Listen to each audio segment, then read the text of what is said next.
Activity మొదలు పెట్టేశారు. Already అమరావతికి సంబంధించినటువంటి నిర్మాణము, వ్యవహారము, దీనికి సంబంధించినటువంటి పనులన్నీ కూడా జరుగుతుంది.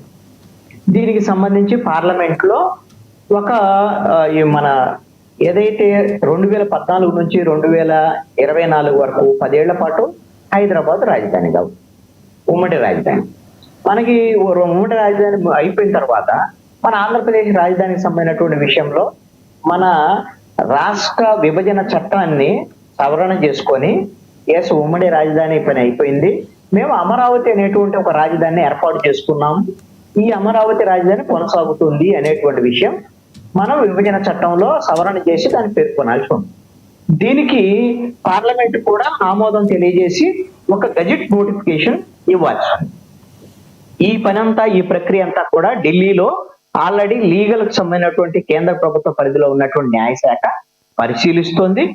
కేంద్ర కేబినెట్ దీనికి ఆమోదం తెలియజేసి పార్లమెంట్ లో తీర్మానం చేసి పార్లమెంటు ఆమోదం మేరకు చట్ట సవరణ చేయాల్సినటువంటి బాధ్యత ఆంధ్రప్రదేశ్ కూటమి ప్రభుత్వం మీద ఉంది. ఒకవైపున డెవలప్మెంట్ జరుగుతుంది, రాజధాని అమరావతి అనేటువంటిది ప్రకటించినట్టు, ఇంతకన్నా వీళ్ళు ఇంకా స్పష్టత ఇవ్వాల్సినటువంటి అవసరం లేదు. అంటే కూటమి వైపు నుంచి ఒక క్లారిటీ, స్పష్టత ఉంది. ఇక ప్రతిపక్షానికి సంబంధించినటువంటి విషయంలో వైఎస్ఆర్ కాంగ్రెస్ పార్టీ ఎన్నికలకు ముందు వాళ్ళు 3 రాజధానులు అనేటువంటి విషయాన్ని చెప్పారు. అందుకు ప్రయత్నం కూడా చేశారు కూడా, వాళ్ళు ఆ ప్రయత్నం కూడా చేశారు. వైఎస్ఆర్ కాంగ్రెస్ పార్టీ అధికారంలో ఉన్నప్పుడు విశాఖపట్నానికి రాజధానికి మార్చుకోవాలని, హైకోర్టుని కర్నూలుకు మార్చాలని ఇలాంటి చేసినటువంటి ప్రయత్నాన్ని ఆంధ్రప్రదేశ్ హైకోర్టు మీ ఉన్నటువంటి ఈ శాసనసభకి ఆ విధమైనటువంటి అధికారం లేదు, ఈ విధంగా 3 రాజధానులకు వెళ్ళటానికి లేదు, శాసనసభ తీర్మానం చేసింది ఓన్లీ అమరావతి రాజధానికి సంబంధించి మాత్రమే, మీ ప్రభుత్వానికి ఈ అధికారం లేదని ఆంధ్రప్రదేశ్ హైకోర్టు తేల్చింది. దీని మీద సుప్రీంకోర్టుకి వెళ్ళారు. సుప్రీంకోర్టులో ఏం తేలకపోయినా సరే ఆంధ్రప్రదేశ్ ప్రభుత్వం మన చేతుల్లో ఏం లేదు అనేటువంటి దాని మీద వాళ్ళు కామ్ గా ఉన్నటువంటి పరిస్థితులను 3 రాజధానుల్లో ముందుకెళ్ళలేకపోయారు. అలాగని వాళ్ళు 3 రాజధానుల విషయంలో మేము వెనక్కి వెళ్ళాము, అమరావతి రాజధాని అనేటువంటి ప్రయత్నం వైఎస్ఆర్ కాంగ్రెస్ పార్టీ దగ్గర నుంచి లేదు. ఈ విషయంలో మొన్నటికి మొన్నే మాజీ ముఖ్యమంత్రి వైఎస్ జగన్మోహన్ రెడ్డి చాలా స్పష్టంగా ఒక సభలో చెప్పారు, ప్రత్యేకంగా రాజధాని అమరావతి, ప్రత్యేకంగా ఇంకోటి ఏమీ లేవు, ముఖ్యమంత్రి ఎక్కడ కూర్చుంటే ఆ సీట్ ఎక్కడుంటే అక్కడే రాజధాని అని జగన్మోహన్ రెడ్డి చెప్పారు. అంటే గతంలో కూడా మీరు ఎన్నికలకు ముందు ఢిల్లీలో ఒక ప్రెస్ కాన్ఫరెన్స్ పెట్టి ముఖ్యమంత్రిగా ఉన్నటువంటి జగన్మోహన్ రెడ్డి ఆ రోజున నేను రేపు విశాఖపట్నంకి వెళ్తున్నాను, అక్కడి నుంచే నా పరిపాలన ఉంటది, మీరందరూ కూడా పారిశ్రామికవేత్తలు రండి, పెట్టుబడులు పెట్టండి అని ఆ రోజు పిలిపించాడు. అంటే నేను విశాఖపట్నంకి వెళ్తున్నా, సెక్రటరేట్ అంతా అక్కడికి వచ్చేస్తాను, నేను ముఖ్యమంత్రి ఉంటే నేను ఎక్కడ కూర్చుంటే అక్కడే సెక్రటరేట్ కదా అనేటువంటి దాని మీద అప్పుడు అదే మాట్లాడాడు, ఇప్పుడు కూడా అదే మాట్లాడుతున్నాడు. అందుకని అమరావతి అనేటువంటి దాన్ని వైఎస్ఆర్ కాంగ్రెస్ పార్టీ యాక్సెప్ట్ చేయటం లేదు.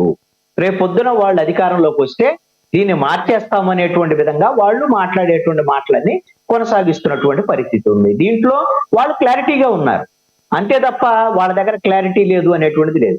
అంటే అమరావతిని యాక్సెప్ట్ చేయట్లేదు, రాజధానులు ఏదైనా మార్చుకోవచ్చు. అంటే ఇదే విధానంతో ఒకవేళ గన జగన్మోహన్ రెడ్డి గారు మళ్ళీ ఎన్నికలకి వెళితే మరొకసారి వైసీపీ పార్టీ ఏమైనా నష్టపోయే అవకాశం ఉందంటారా? గత 2024లో ఈ రాజధానుల విషయం కూడా అంటే ఇంక్లూడింగ్ కలిపి ప్రజలు ఓట్లు వేశారని భావించవచ్చా? మోహన్ రెడ్డి గారు అయితే టీడీపీ జనసేన బీజేపీ కూటమి చెప్పిన అబద్ధాలను నమ్మే ప్రజలు ఓట్లు వేశారంటున్నారు ఆయన. అది ఆయన అభిప్రాయం, వైఎస్ఆర్ కాంగ్రెస్ పార్టీ అభిప్రాయం అది. అదే విధంగా జగన్మోహన్ రెడ్డి అభిప్రాయం కూడా అదే. ఇక్కడ ఒక అంశాన్ని నేను స్పష్టం చేయదలుచుకున్నాను. కర్నూలు చావుకి 100 కారణాలు అన్నట్టుగా వైఎస్ఆర్ కాంగ్రెస్ పార్టీ ఓడిపోవడానికి అనేకమైనటువంటి కారణాలు ఉన్నాయి. ప్రజలు తిరస్కరించారు వైఎస్ఆర్ కాంగ్రెస్ పార్టీని, అభివృద్ధి లేదు, అప్రజాస్వామికంగా ఉంది, ఉద్యోగ ఉపాధి అవకాశాలు లేవు, కేవలం బటన్ నొక్కటము, సంక్షేమ పథకాలు అమలు చేయడం తప్ప మిగతా విషయాలు ఏమీ కూడా జగన్మోహన్ రెడ్డికి పాలన చేత కాదు అని, ముఖ్యమంత్రిగా పనికిరావు అని ప్రజలు తీర్పిచ్చారు.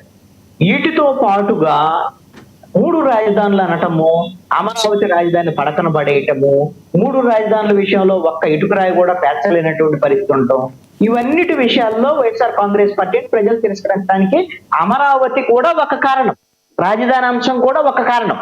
1 ఆఫ్ ద రీజన్స్ అంటే ఒక 100 కారణాలు ఉంటే వాటిలో ఇది కూడా ఒకటి. రేపొద్దున ఇప్పుడు సపోజ్ వీళ్ళు 3 రాజధానులు అన్నారు. విశాఖపట్నంలో రాజధాని పెడతాను. మరి ఉత్తరాంధ్రలో ఏమన్నా అనుకూలంగా వచ్చిందో వీళ్ళకి తీర్పు? ఉత్తరాంధ్రలో అనుకూలంగా రాలేదుగా. ఉత్తరాంధ్రలో కూడా ప్రజలు తిరస్కరించారు వైఎస్ఆర్ కాంగ్రెస్ పార్టీ. పోనీ వీళ్ళ కర్నూలులో హైకోర్టు పెడతాము, న్యాయ రాజధాని అని చెప్పారు. రాయలసీమలో ఏమన్నా అనుకూలంగా వచ్చిందా? రాయలసీమలో కూడా ప్రజలు తిరస్కరించినటువంటి పరిస్థితి. మీరు గమనిస్తే 4 ఉమ్మడి జిల్లాలకు సంబంధించి రాయలసీమ జిల్లాల్లో 2019లో 52 అసెంబ్లీ నియోజకవర్గాల్లో 49 అసెంబ్లీ నియోజకవర్గాలు వైఎస్ఆర్ కాంగ్రెస్ పార్టీకి వచ్చాయి. కేవలం 3 అంటే 3 పయ్యావుల కేశవ్, అదే విధంగా చంద్రబాబు నాయుడు, ఇంకొకళ్ళు గెలిచినటువంటి పరిస్థితి, ముగ్గురే. మిగతా అన్ని కూడా బాలకృష్ణ, వీళ్ళు తప్ప ఇంకా అన్ని వైఎస్ఆర్ కాంగ్రెస్ పార్టీ గెలిచింది. కానీ 2024 వచ్చేసరికి ఏమైంది? మీకు మొత్తం రాయలసీమలో కూడా పట్టుకోల్పోయినటువంటి పరిస్థితి ఉంది. రాయలసీమ అంటే 3 రాజధానులే. రాయలసీమ ప్రజలు అంగీకరించలేదు, ఉత్తరాంధ్ర ప్రజలు కూడా అంగీకరించలేదు. మరి ఇప్పుడు కూడా జగన్మోహన్ రెడ్డి అమరావతి రాజధాని వద్దు, నేను ఎక్కడ పెడితే అక్కడ రాజధాని పెడతాను, మళ్ళీ రాయలసీమకి చేస్తాను, లేకపోతే ఉత్తరాంధ్రకి చేస్తాను అని చెప్పాడు అనుకోండి. మొన్న నమ్మలేదు, మరి ఇప్పుడు నమ్ముతారు లేదని ఇప్పుడు చెప్పలేము. మనం జ్యోతిష్యులం కాదు కదా, ప్రజలు ఎలాంటి తీర్పిస్తారో తెలియదు. కానీ ఎస్ చెప్పండి సార్. కానీ ఏదో చెప్తున్నారు, చెప్పండి సార్. మీరు ఫ్రీజ్ అయ్యారు, కంటిన్యూ చేద్దాం. ఒకసారి మీ దగ్గర ఏదో డిస్టర్బెన్స్ వచ్చినట్టుంది, మళ్ళీ మాట్లాడతాను సార్ మీతో. మనతోటి శంకర కృష్ణవేణి గారు, జనసేన నేత అందుబాటులో ఉన్నారు, ఆవిడతో మాట్లాడదాం. కృష్ణవేణి గారు నమస్తే అండి. నమస్తే అండి లక్ష్మణ గారు, మీకు అలాగే ఏఎన్ఎన్ వీక్షకులకి మరియు రామాంజనేయులు గారికి, మోహన్ రెడ్డి గారికి మరియు కొత్తగా కనిపిస్తున్నారు మహిళా నేత, ఆమెకు కూడా నమస్కారం. ఏమంటారండి రాజధాని విషయంలో లోకేష్ గారు తీసుకున్నప్పుడు చెప్పిన మాట? మీరు మీ పాలనలో, ఈ పాలనలో రాజధాని అమరావతికి చట్టబద్ధత కల్పిస్తారా? రాజధాని ఒకటి ఆంధ్రప్రదేశ్ అంటే అమరావతిని ప్రజల్లోకి బలంగా తీసుకువెళ్ళగలుగుతారా?